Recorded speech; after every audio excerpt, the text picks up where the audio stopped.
2017 मध्ये मी नगरसेविका शिवसेनेतून झाले होते. त्यानंतर समाज हेल्प म्हणून मी समाजकारण करायला लागले.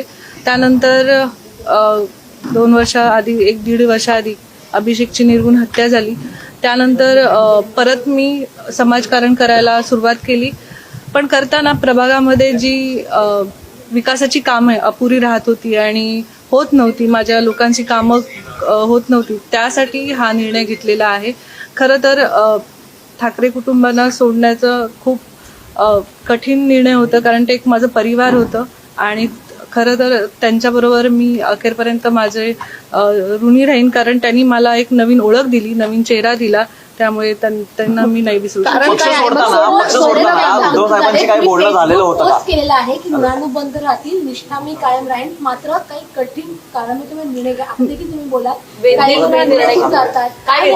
जशी अभिषेकची निर्गुण हत्या झाली होती, त्यानंतर हायकोर्टमध्ये जी केस चालली, नंतर CBI मध्ये जी मंदगतीने केस चालू आहे, त्याचा अजूनही फैसला झालेला नाहीये.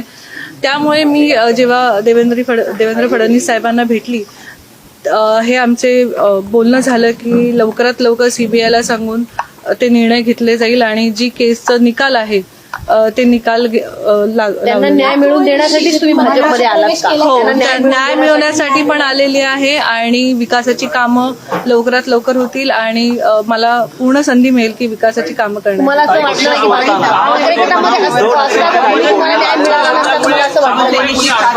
विरोधी पक्षात जर तुम्ही असता तर तुम्हाला न्याय मिळाला नसता? नाही, असं काही नाही. मला वाटतं की खूप मंद गतीने चालू आहे, संत गतीने आहे, तरी मला असं वाटतं की ते लवकरात लवकर. तुम्ही जिकडे काम करत होता तिकडे काही अडथळे होते का? कोणी काही अडथळे आणले होते? नाही, असं काही नाहीये. काही दबाव होता का तुमच्या? नाही, असं काही नाही. नवीन घडामोडी पाहण्यासाठी आजच आम्ही मुंबईकर 24 तासला लाईक करा, सबस्क्राईब करा आणि अपडेट रहा.